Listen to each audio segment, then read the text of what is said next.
Hello viewers, আজকের recipe পাঙ্গাস মাছের ঝোল বা পাঙাশ ট্যাংরা মাছের ঝোল।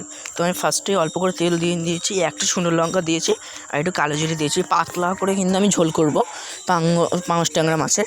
তো এখানে দেখো একটু তেলটা ছিটকে উঠছিলো, শুকনো লঙ্কা তেজপাতা শুকনো লঙ্কা আর কালো জিরেটা দিয়েছিলো, তার জন্য আমি একটু চাপা দিয়ে দিচ্ছিলাম। তারপরে একটুখানি পরে চাপাটা খুলে কিন্তু আমি এখানে আলুগুলো সরু সরু করে কেটে রেখেছিলাম, সেগুলো আমি কড়াতে দিয়ে দিচ্ছি। তো দেওয়ার পরে দেখো আমি দিয়ে দিচ্ছি, দিয়ে কিন্তু আমি একটু খুব ভালোভাবে নেড়ে দিচ্ছি। তো তোমরা সেটা দেখতেই পাচ্ছ, খুব ভালোভাবে কিন্তু আমি নেড়ে দিচ্ছি। তো এখানে দেখতেই পাচ্ছ, এখানে আমি কিন্তু এবার চাপার দিয়ে দিলাম।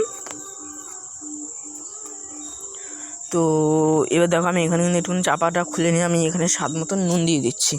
তো তোমরা তোমাদের স্বাদ মতো নুনটা দিয়ে দেবে। তো দেখতেই পাচ্ছ, দেখো আমি আরেকবার কিন্তু নুনটা দিয়ে দিলাম, মনে হলো একটু কম হয়েছে, তো তার জন্য আমি দুবার করে নুনটা দিয়ে দিলাম।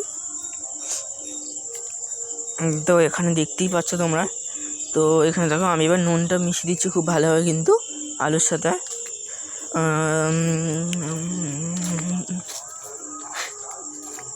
তো তারপরে এখানে আমি এবার চাপা দিয়ে দিচ্ছি। চাপা দেওয়ার পর কিন্তু আমি এখানে একটু টমেটো দিয়ে দিচ্ছি। দেখতে পাচ্ছি একটা বড় সাইজের টমেটো কিন্তু আমি কেটে দিয়ে দিয়েছি। তো তারপরে এখানে দেখো আমি আবার একটু খুলে দিচ্ছি, দিয়ে কিন্তু আমি খুব ভালোভাবে নেড়ে দিচ্ছি। টমেটোটা কিন্তু একটু ভাপে সেদ্ধ হয়ে গেছে হালকা।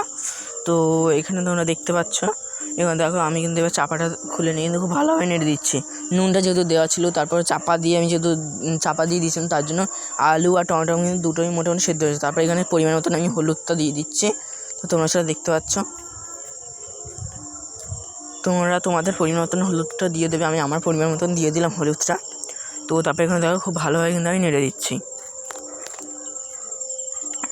তো এখানে দেখতেই পাচ্ছ আমি কত সুন্দরভাবে কিন্তু নেড়ে দিচ্ছি, আর নাড়ার পরে কিন্তু একটা হলুদ কালার চলে এসে কত সুন্দর। তো এখানে তোমরা দেখতে পাচ্ছ, তারপরে এখানে আমি আবার একটু লঙ্কার গুঁড়ো অ্যাড করছি, কাশ্মীরি রেড চিলি পাউডার, বা বলতে পারো এটা কালার করার জন্য, কেননা শুকনো লঙ্কা আমি দিয়েছি সেটাতে ঝাল হবে, আর তারপর শুকনো লঙ্কা আমি এমনি একটুখানি গুঁড়ো দিয়েছি আর কালারের জন্য একটু দিয়েছি, দু রকম দিয়েছি। তো তারপর এখানে আমি জিরে গুঁড়ো ধনে গুঁড়ো দিয়ে দিয়েছি, দিয়ে কিন্তু খুব ভালোভাবে নেড়ে দিচ্ছি। তো দেখতে পাচ্ছ তোমরা। তো তারপরে এখানে খুব ভালোভাবে কিন্তু আমি নেড়ে দিচ্ছি। তো এখানে দেখো কত সুন্দর কিন্তু একটা কালার চলে এসছে। আমি টমেটোগুলোকে কিন্তু একটু খুব ভালোভাবে ঘেঁটে দিচ্ছিলাম। তো তোমরা সেটা দেখতেই পাচ্ছ। আর এখানে কিন্তু আমি এবার মশলা কষাবার জন্য কিন্তু আমি এখানে জলটা দিয়ে দিচ্ছি।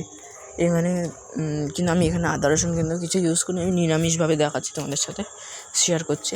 তোমরা চাইলে এখানে আদা জিরে বাটা দিতে পারো, বা আদা রসুন কিন্তু পেস্ট করেও দিতে পারো।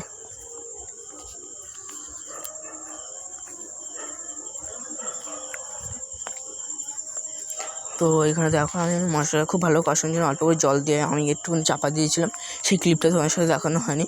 তারপর এখানে দেখো জলটা কিন্তু শুকিয়ে গেছে, কত সুন্দর একটা কিন্তু কালার চলে এসেছে। তারপর আমি আবার একটুখানি জলটা দিয়ে দিলাম, মনে হলো জলটা একটু কম, তো তার জন্য এখানে আমি দিয়ে দিয়েছি, তোমরা দেখতেই পাচ্ছ সেটা। আর কত সুন্দর একটা কালার চলে এসেছে, তোমরা কিন্তু সেটা দেখতে চাও। আমার চ্যানেলে কিন্তু আমার অনেক রকম ভিডিও দেওয়া রয়েছে, তোমরা চাইলে প্লিজ একটু দেখে লাইক কমেন্ট শেয়ার করতে পারো, চ্যানেলটাকে একটু সাবস্ক্রাইব করো। তো তারপরে এখানে দেখো আমি চাপা দিয়ে দিয়েছিলাম, তারপরে একটু খুলে নিয়ে আমি আবার জলটা দিয়ে দিয়েছি, দিয়ে কিন্তু পরিমাণ মতো নাকি জলটা দিয়ে দিচ্ছি। ঝোল খাবো যেহেতু, আমি খুব গাঢ় করবো না, খুব পাতলাও করবো না।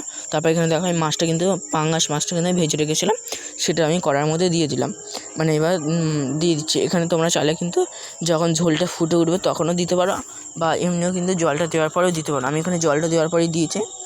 এখানে 3 পিস মাছ আমি দিয়ে দিয়েছি, আর লাস্টে মাছটা ভাজার পরে অনেকটা যেহেতু তেল উঠেছিলো, সেই তেলটা মাছের গায়ে থেকে বাড়িতে চলে গেছে, সেই তেলটাও আমি বাড়ির সাথে শুধু দিয়ে দিলাম। তারপর এখানে দেখো আমি চাপা দিয়ে দিয়েছিলাম, তারপর এখানে দেখো এরকম ফুটে উঠেছে। তারপর কিন্তু আমি এইভাবেই একটু তোমার সাথে ক্লিপটা তুলে নিয়েছিলাম, দেখতেই পাচ্ছ, কাছ থেকে তুলে নিয়েছিলাম। তারপর আমি আবার চাপা দিয়ে আবার কিন্তু এরকম খুলে তোমাদের সাথে দেখিয়ে দিলাম যে কতটা ঝোল হয়েছে। তারপর আমি কিন্তু গ্যাসটাকে অফ করে আমি কিন্তু মাছগুলোকে ফার্স্টে তুলে নিয়েছি, কেননা মাছগুলো যদি আমি ঢেলে দিতাম একভাবে তাহলে কিন্তু ভেঙে যেত। তো তার জন্য আমি ফার্স্টে মাছগুলো আমি একটা একটা করে তুলে দিচ্ছি। তো তারপরে এখানে আমি ঝোল আর আলুটাকে আমি কিন্তু ঢেলে নিচ্ছি। তো আমার চ্যানেলের ভিডিওগুলো ভালো লেগে থাকলে প্লিজ আমার চ্যানেলটাকে লাইক কমেন্ট শেয়ার করো, আর চ্যানেলটাকে প্লিজ সাবস্ক্রাইব করতে একদমই ভুলো না। তো এখানে দেখতেই পাচ্ছ আমার কিন্তু এখানে আলুগুলো আমি এবার আলু আর ঝোলটা এবার কিন্তু তুলে নিচ্ছি। তো এখানে কত সুন্দর কিন্তু একটা কালার চলে এসেছে, তোমরা দেখতে পাচ্ছ ঝোলটা। তো যারা মানে অসুস্থ বা জ্বর সর্দি কাশি যাদের কিছু ভালো লাগছে না খেতে, তারা কিন্তু এরকম রেসিপি করে খেতেই পারো, পাতলা করে ঝোল। তো আজকের ভিডিও এইটুকুনি, টাটা বাই বাই, দেখা